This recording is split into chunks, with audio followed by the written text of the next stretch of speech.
નમસ્કાર, India news ગુજરાતમાં આપ સૌનું સ્વાગત છે અને હું છું આપણી સાથે કિશન તિવારી। સમાચારોની શરૂઆત કરીએ આપણે સૌથી પહેલા મહત્વના સમાચારથી।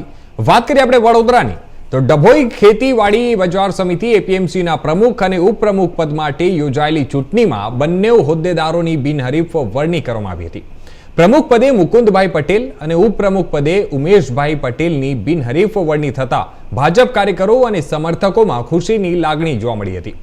વરણી બાદ સમર્થકો દ્વારા બંને આગેવાનોનું ફૂલહાર પહેરાવી ભવ્ય સ્વાગત પણ કરવામાં આવ્યું હતું।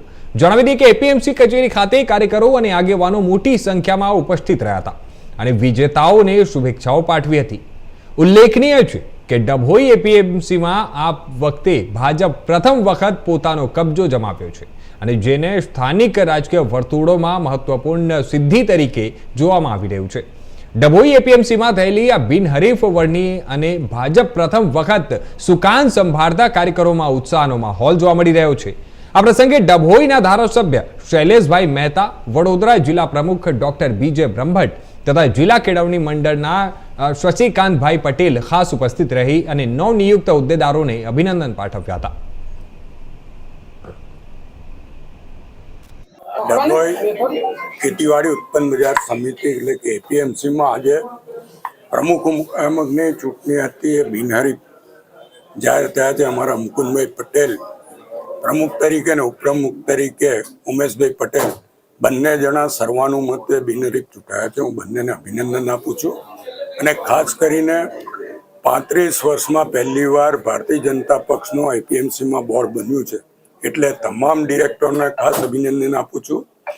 ચૂંટણીમાં અમારા 12 સભ્યો ચૂંટાયા હતા, છતાં આજે તમામ સામેના 4 સભ્યોએ પણ અમારા પ્રમુખ ઉપપ્રમુખના ઉમેદવારને ટેકો જાહેર કર્યો છે અને સર્વાનુમતે ચૂક્યા છે અને આ તમામ ટીમ 16 જણા સાથે મળીને એપીએમસીનો વહીવટ કરશે અને ખેડૂતોના હિતમાં તમામ નિર્ણય લેશે। ખેડૂતોને કેવી રીતે વધુ એપીએમસી દ્વારા ફાયદો મળે અને એપીએમસીનો પણ જે વિકાસ અટકેલો છે એને માટે પણ સરકારમાં રજૂઆત કરીને એપીએમસીને પણ વિકાસના પંથે આગળ લઈ જવાનું આ ટીમ કામ કરશે, એમાં અમારો તરફથી સંપૂર્ણ સહયોગ મળશે। 2 દિવસ પર પેલા ખેડૂતોએ આવેદનપત્ર આપ્યું હતું બાજરીના ભાવને લઈને।